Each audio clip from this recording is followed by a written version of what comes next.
All right, so we will have time for the question and answers. Let's go ahead and get started with our speakers. And our first speaker for the evening is Carolyn Atchley. She is a local mom, wife, and engaged member of our community. Carolyn is also a cancer patient who has faced firsthand the challenges of navigating our nation's healthcare system.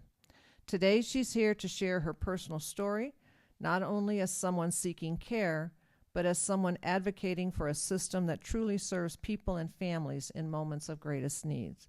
So please join me in welcoming Carolyn Atchley.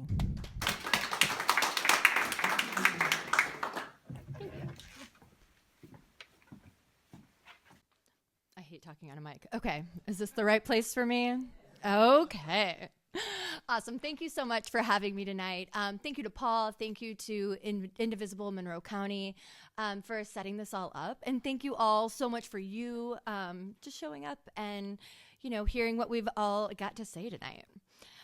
So in July of 2020, kind of when we were deep into like the really scary part of the pandemic where things were happening, people were dying, it was before we had vaccinations, and we were kind of in that point where life had really paused. I found a lump in my breast. And so I immediately called my doctor, and I got really lucky. He got me in really quickly.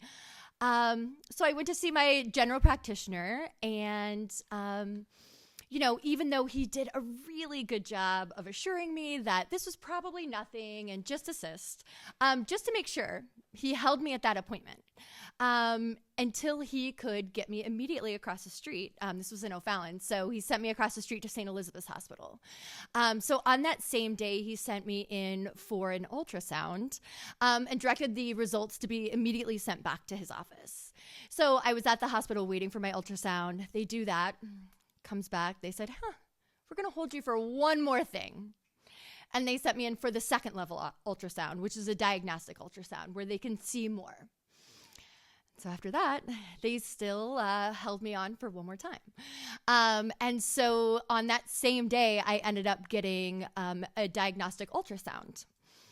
And so even though all throughout this day, I'm being held at the hospital, I'm being held up, everybody was really positive. And they were like, don't worry, this is probably nothing, but we're just going to keep going through the steps. So I go home on that day after I had 2 mammograms, an ultrasound, a checkup from my doctor. And my doctor calls me getting into the nighttime where I was like, oh, look at this guy. And he said, hey, we've got an appointment with you the next day at a surgeon's office. And so by the very next day, I was in a surgeon's office having a biopsy. Biopsy was positive. We found out that I was diagnosed with stage 3 cancer. So at that time, we knew for sure that I had 3 tumors. And then we knew for sure that also there were some lymph nodes involved. So that's kind of what you get when you're a stage 3 diagnosis. And after that, everything started to move really quickly, which in hindsight is good. But at the time when everything's happening, everything gets really like overwhelming and what I like to call like the dark and scary times. I started chemo within about 2 weeks. I started with a chemo regimen that is standard of care for breast cancer patients that were diagnosed like me. It turns out I have more of a rare, extremely aggressive form of breast cancer. And so I started on that first protocol of chemo. I had 3 rounds of that. And within that 3 rounds of chemo, I had grown 2 more tumors. And so they said, okay, this is not working. And so then they switched my chemo regimen. So this is fairly well known among people that have breast cancer. But if you haven't had a lot of experience with that, they moved me to adriamycin, which is referred to as the red devil. Adriamycin is a chemo that is so toxic that the nurses wear a hazmat suit when they give it to you. And while I was on adriamycin, the red devil that is, we can't say promised, but is likely to kill everything, I grew 2 more tumors. And so as I'm just like busy having chemo, growing tumors, my doctors finally said, like, this is not working. This is not working for you. And so on a Thursday, we decided that it would be in my best interest to have an emergency double mastectomy. And so my insurance said, an emergency double mastectomy? That's not a real thing. And so they refused to cover my mastectomy. So in order to get me in, my doctors were sure that retroactively they would cover it. And eventually they did. But before I could go in to have surgery, my husband and I had to sign a paper saying that we would cover it financially if my insurance didn't cover it. And that we'd be responsible for $150,000 for the surgery. We didn't really have a choice, so that's what we did. So I had surgery and started on another final round of chemo, or another chemo regimen called Kadcyla, which that one they call Godzilla. So, good times in the chemo world. But because my cancer was so severe, it had by that time spread to my bones. And so we kind of got to a really scary place. I was going to Siteman, which, in this area is the gold standard of care. And unfortunately, they kind of came to us after a few months and said, we're running out of options for you. I didn't know this at the time, but while I was in the restroom, they told my husband that it would probably be a good idea for us to start getting my affairs in order. So among all this, when we're starting to run out of options, we get to that desperation point. And so my doctors put me in a worldwide clinical match program. Keep in mind that this is during the pandemic, so it wasn't really like the best time to travel.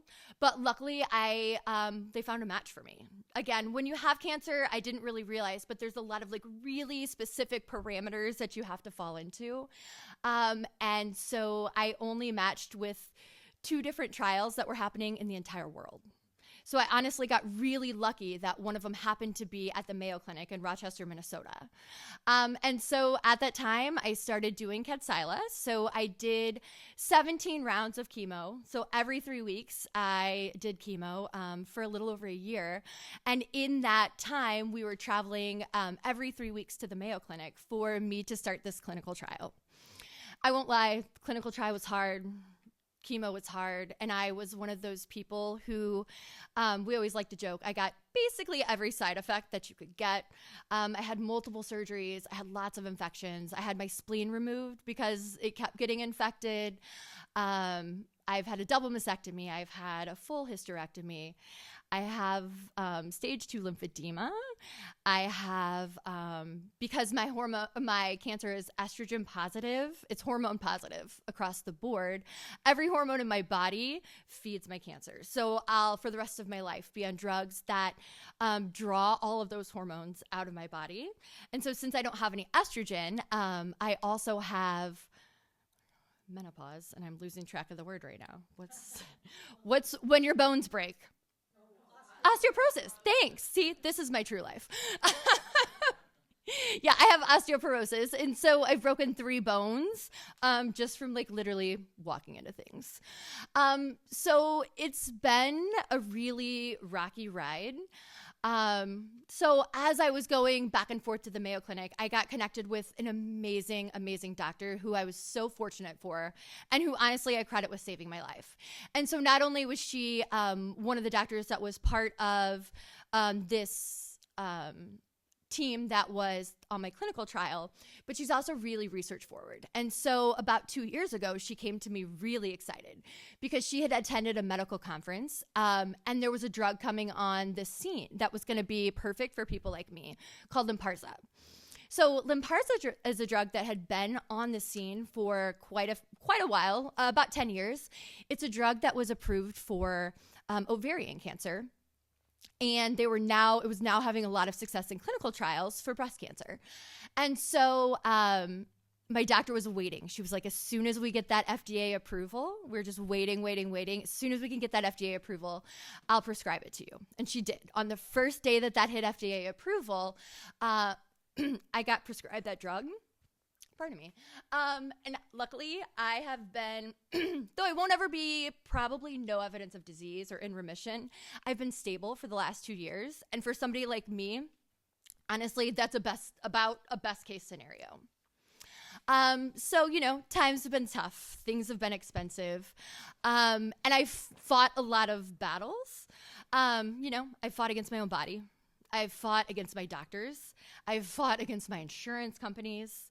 But the one thing that I never really anticipated having to fight would be the federal government.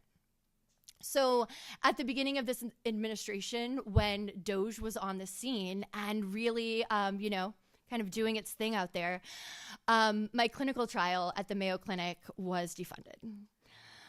Yeah, it was 6 years into an 8-year trial. And so that was a drug that I almost instantly lost access to. And then in May, I found out that Lynparza, the drug kind of those two things are what were the new things for me that we had really been kind of attributing to what was keeping me stable. I found out that that drug hadn't gotten full FDA approval yet. It was sitting in kind of a limbo status for the FDA. So it had gotten temporary approval status since it was already approved as an ovarian drug.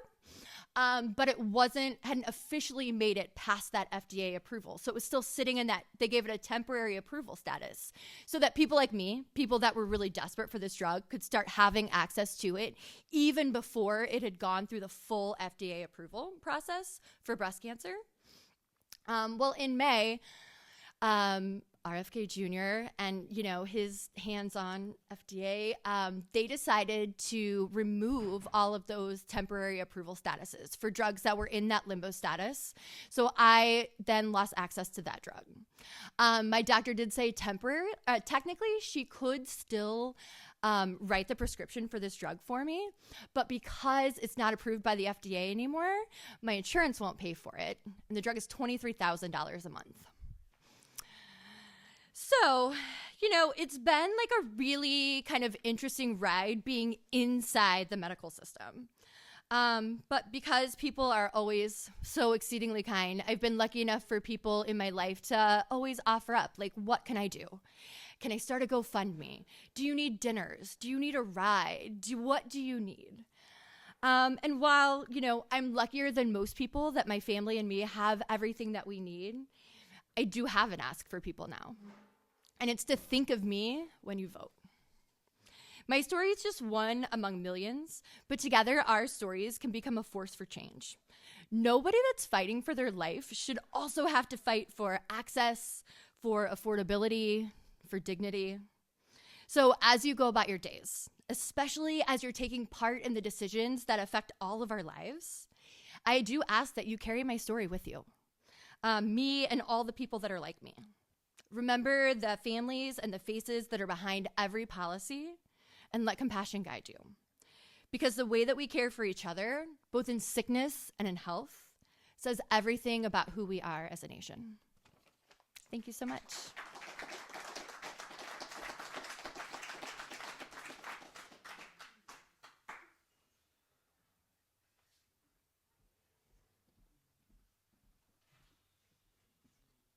Carolyn, I think I speak for everybody in this room that we will be thinking about you whenever we vote, definitely. Thank you for sharing your story with us.